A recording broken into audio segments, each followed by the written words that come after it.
जय श्री कृष्णा। आइए सुनते हैं सिंहासनवती सी की 26वीं पुतली मृगनयनी की कहानी। मृगनयनी नामक 26वीं पुतली ने जो कथा सुनाई वह इस प्रकार है। राजा विक्रमादित्य न सिर्फ अपना राजकाज पूरे मनोयोग से चलाते थे, बल्कि त्याग, दानवीरता, दया, वीरता इत्यादि अनेक श्रेष्ठ गुणों के धनी थे। वे किसी तपस्वी की भांति अन्न जल का त्याग कर लंबे समय तक तपस्या में लीन रह सकते थे। ऐसा कठोर तप कर सकते थे कि इंद्रासन डोल जाए। एक बार उनके दरबार में एक साधारण सी वेशभूषा वाले एक युवक को पकड़कर उनके सैनिक लाए। वह रात में बहुत सारे धन के साथ संदिग्ध अवस्था में कहीं जा रहा था। उसकी वेशभूषा से नहीं लग रहा था कि इस धन का वह मालिक होगा, इसलिए सिपाहियों को लगा शायद वह चोर हो और चोरी के धन के साथ कहीं चंपत होने की फिराक में हो। राजा ने जब उस युवक से उसका परिचय पूछा और जानना चाहा कि यह धन उसके पास कैसे आया, तो उस युवक ने बताया कि वह एक धनाढ्य स्त्री के यहाँ नौकर है और सारा धन उसी स्त्री का दिया हुआ है। अब राजा की जिज्ञासा बढ़ गई और उन्होंने जानना चाहा कि उस स्त्री ने उसे यह धन क्यों दिया और वह धन लेकर कहाँ जा रहा था। इस पर वह युवक बोला कि अमुक जगह रुककर स्त्री ने प्रतीक्षा करने को कहा था। दरअसल उस स्त्री के उससे अनैतिक संबंध है और वह उससे पति की हत्या करके आकर मिलने वाली थी। दोनों सारा धन लेकर कहीं दूर चले जाते और आराम से जीवन व्यतीत करते। विक्रम ने उसकी बातों की सत्यता की जांच करने के लिए तुरंत उसके बताए पते पर अपने सिपाहियों को भेजा। सिपाहियों ने आकर खबर दी कि उस स्त्री को अपने नौकर के गिरफ्तार होने की सूचना मिल चुकी है। अब वह विलाप करके कह रही है कि लुटेरों ने सारा धन लूट लिया और उसके पति की हत्या करके भाग गए। उसने पति की चिता सजवाई है और खुद को पतिव्रता साबित करने के लिए सती होने की योजना बना रही है। सुबह युवक को साथ लेकर सिपाहियों के साथ विक्रम उस स्त्री के घर पहुंचे तो दृश्य देखकर सचमुच चौंक गए। स्त्री अपने पति की चिता पर बैठ चुकी थी और चिता को अग्नि लगने वाली थी। राजा ने चिता को अग्नि देने वाले को रोक दिया तथा उस स्त्री से चिता से उतरने को कहा। उन्होंने सारा धन उसे दिखाया तथा नौकर को आगे लाकर बोले कि सारी सच्चाई का पता उन्हें चल गया है। उन्होंने उस स्त्री को त्रिया चरित्र का त्याग करने को कहा तथा राजदंड भुगतने को तैयार हो जाने की आज्ञा दी। स्त्री कुछ क्षणों के लिए तो भयभीत हुई, मगर दूसरे ही पल बोली कि राजा को उसके चरित्र पर उंगली उठाने के पहले अपनी छोटी रानी के चरित्र की जांच करनी चाहिए। इतना कहकर वह बिजली सी फुर्ती से चिता पर कूदी और उसमें आग लगाकर सती हो गई। कोई कुछ करता वह स्त्री जलकर राख हो गई। राजा सिपाहियों सहित अपने महल वापस लौट गए। उन्हें उस स्त्री के अंतिम शब्द अभी तक जला रहे थे, उन्होंने छोटी रानी पर निगाह रखनी शुरू कर दी। एक रात उन्हें सोता समझकर छोटी रानी उठी और पिछले दरवाजे से महल से बाहर निकल गई।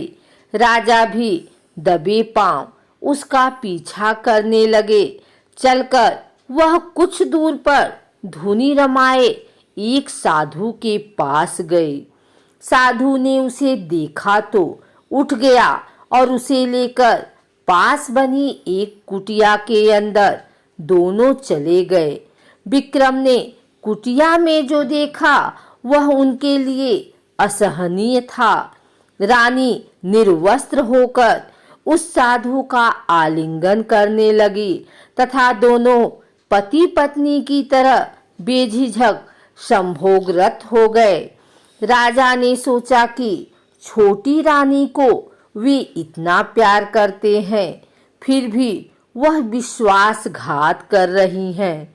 उनका क्रोध सीमा पार कर गया और उन्होंने कुटिया में घुसकर उस साधु तथा छोटी रानी को मौत के घाट उतार दिया। जब वे महल लौटे तो उनकी मानसिक शांति जा चुकी थी। वे हमेशा बेचैन तथा खिन्न रहने लगे। सांसारिक सुखों से उनका मन उचट गया तथा मन में वैराग्य की भावना ने जन्म लिया। उन्हें लगता था कि उनके धर्म कर्म में जरूर कोई कमी थी, जिसके कारण भगवान ने उन्हें छोटी रानी के विश्वासघात का दृश्य दिखाकर दंडित किया। यही सब सोचकर उन्होंने राजपाट का भार अपने मंत्रियों को सौंप दिया और खुद समुद्र तट पर तपस्या करने चले गए। समुद्र तट पर पहुंचकर उन्होंने सबसे पहले एक पैर पर खड़े होकर समुद्र देवता का आवाहन किया। उनकी साधना से प्रसन्न होकर जब समुद्र देवता ने उन्हें दर्शन दिए तो उन्होंने समुद्र देवता से एक छोटी सी मांग पूरी करने की विनती की। उन्होंने कहा कि उनके तट पर एक कुटिया बनाकर अखंड साधना करना चाहते हैं और अपनी साधना निर्विघ्न पूरा करने का उनसे आशीर्वाद चाहते हैं। समुद्र देवता ने उन्हें अपना आशीर्वाद दिया तथा उन्हें एक शंख प्रदान किया। समुद्र देवता ने कहा कि जब भी कोई दैवी विपत्ति आएगी इस शंख की ध्वनि से दूर हो जाएगी। समुद्र देव से उपहार लेकर विक्रम ने उन्हें धन्यवाद दिया तथा प्रणाम कर समुद्र तट पर लौट आए। उन्होंने समुद्र तट पर एक कुटिया बनाई और साधना करने लगे। उन्होंने लंबे समय तक इतनी कठिन साधना की कि देवलोक में हड़कंप मच गया। सारे देवता बात करने लगे कि अगर विक्रम इसी प्रकार साधना में लीन रहे तो इंद्र के सिंहासन पर अधिकार कर लेंगे।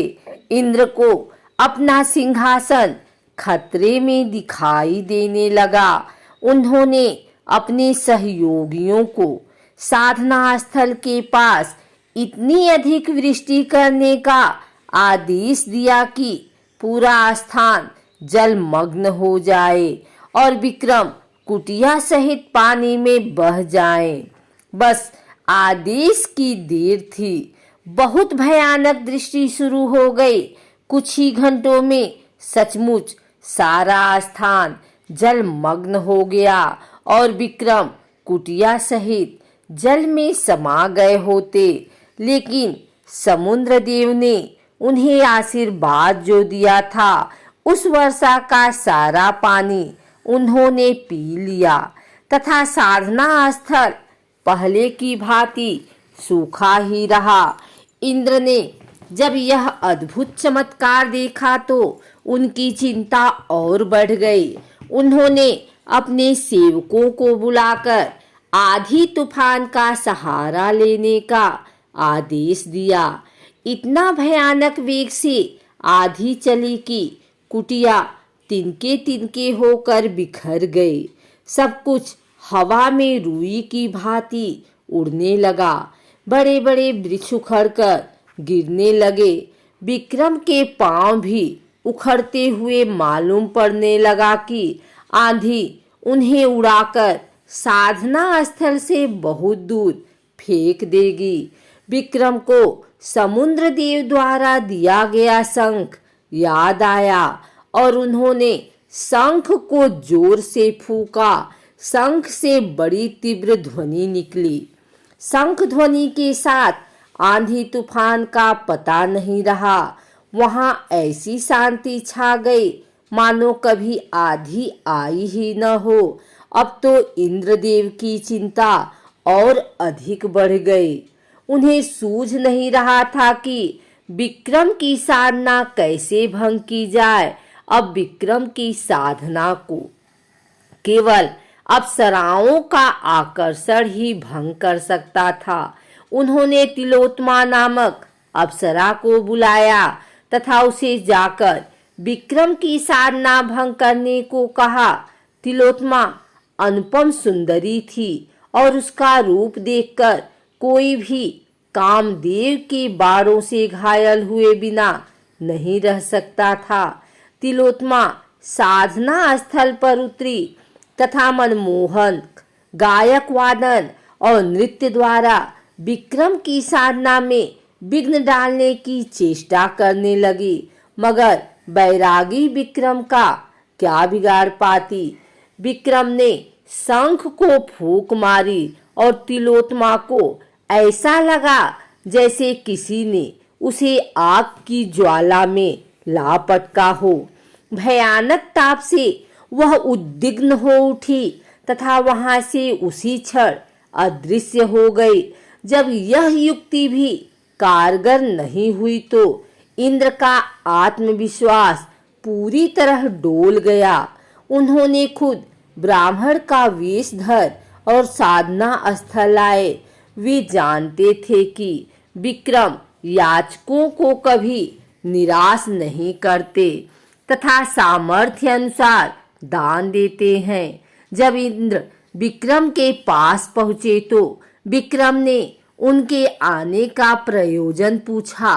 उन्होंने विक्रम से भिक्षा देने को कहा तथा भिक्षा के रूप में उनकी कठिन साधना का सारा फल मांग लिया।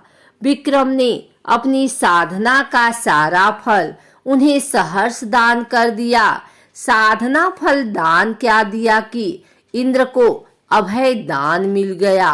उन्होंने प्रकट होकर विक्रम की महानता का गुणगान किया और आशीर्वाद दिया। उन्होंने कहा कि विक्रम के राज्य में अतिवृष्टि और अनावृष्टि नहीं होगी। कभी अकाल या सूखा नहीं पड़ेगा। सारी फसलें समय पर और भरपूर होंगी। इतना कहकर इंद्र अंतर्ध्यान हो गए।